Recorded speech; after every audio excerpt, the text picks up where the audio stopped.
দেখেন আমরা যখন প্রথম দিনের দিকে আসি 70 গুণ মুনাফা 70 গুণ বেনিফিট।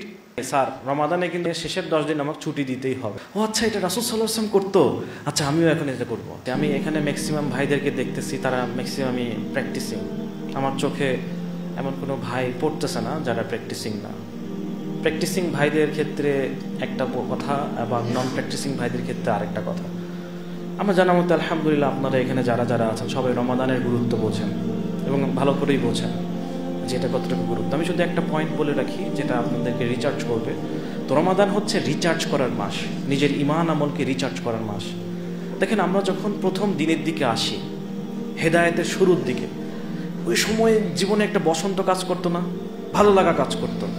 নতুন নতুন সব কিছু শিখছি, নতুন নতুন একটা হাদিস শিখছি। ও আচ্ছা, এটা রাসূল সাল্লাল্লাহু আলাইহি ওয়াসাল্লাম করতো, আচ্ছা আমিও এখন এটা করবো। আচ্ছা রাসূল সাল্লাল্লাহু আলাইহি ওয়াসাল্লাম বলছেন সালামের প্রসার ঘটাও। রাস্তায় যে আমরা সবাইকে সালাম দিতাম, রিকশাওয়ালাকে সালাম দিতাম, যখন খুব ভালো মনে হতো, একটা রিকশাওয়ালাকে সালাম দিছি, আচ্ছা আমার চেয়ে একটু কম মানে গরিব মানুষদেরকে সালাম দিছি, নিজের ভিতরে একটা ভালো লাগা কাজ করতো। এরকম হেদায়েতের শুরুর দিকে নতুন নতুন অনেক আমল করতাম, বেছে বেছে অনেক আমল করতাম। একটা বই ছিল হারিয়ে যাওয়া মুক্ত, যেখানে রাসূল সাল্লাল্লাহু আলাইহি ওয়াসাল্লাম মানে তার কিছু হারানো আমলগুলো যেগুলো মানুষ এখন করে না, এগুলো দেখে দেখে বেছে বেছে করতাম। আচ্ছা আজকে রাতের বেলা আমি একটু খালি পায়ে হাঁটবো। রাসূল সাল্লাল্লাহু আলাইহি ওয়াসাল্লাম রাতে খালি পায়ে হাঁটতেন, ঠিক আছে? তো এইরকম কিছু আমল আছে যে আমলগুলো আমরা বেছে বেছে করতাম। তো প্রিয় ভাই, যখন দিনের পর দিন কেটে যায়, তাহাজ্জুদ রেগুলার পড়ি, তাহাজ্জুদ পড়তে পারি না, আমলে ঘাটতি দেখা যায়, নফল নামাজ, নফল সিয়াম এগুলোতে ঘাটতি দেখা যায়।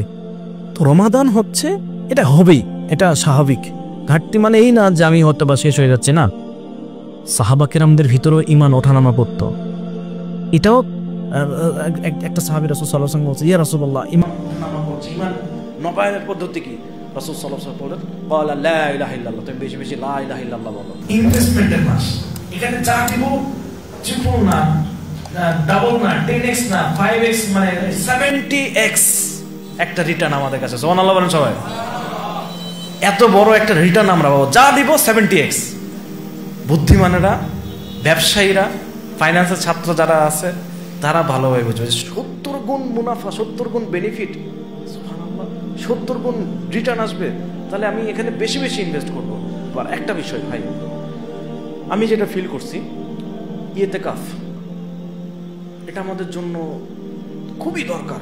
এটা যেমনি হোক সময় বের করে 10টা দিন একগ্র চিত্রে আল্লাহর ইবাদতে কাটানো, যেভাবেই হোক সময় বের করে সব কিছু ছেড়ে 10টা দিন একগ্র চিত্রে, ওই সময়টা না আমি ফিল করছি আর কি, আমাকে খুব বেনিফিট দিচ্ছে।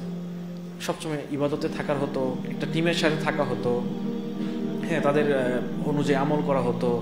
তো আলহামদুলিল্লাহ এটা আপনাদের ভিতরে একটা চেঞ্জিং নিয়ে আসবে ইনশাল্লাহ। এবং এটার যে তেজ দেখবেন, পরবর্তী রমাদান আসা পর্যন্ত আপনার বুকের ভিতরে একটা আকাঙ্ক্ষা, আরেকবার ইতিকাফে বসবো, এরকম একটা আকাঙ্ক্ষা চলে আসবে ইনশাল্লাহ। থাকবেন তো ইনশাল্লাহ? নিয়ত করি, নিয়ত করতে কোনো সমস্যা হয় না। 10টা দিন আল্লাহর জন্য ইতিকাফে থাকবে রমাদানের শেষ 10 দিন। বই এক গাদা বই নিয়ে যাবেন, কোরআন শেষ করবেন, কোরআনের অর্থ পড়বেন।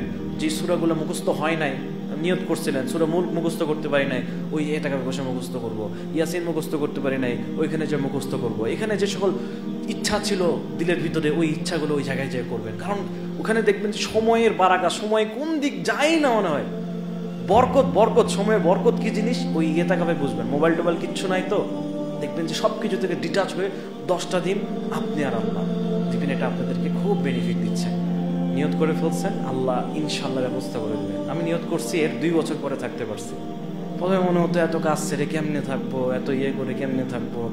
পরে আলহামদুলিল্লাহ নতুন যে জায়গায় জয়েন করছি আমাকে সুযোগ করে দিয়েছে যে আচ্ছা ঠিক আছে আপনি যেতে পারবেন, আগে ছুটি নিতে পারবেন 10 দিনের। তো এরকম জায়গাও আগে বেছে বেছে করা, যাতে আমি ইতিকাফে থাকতে পারি।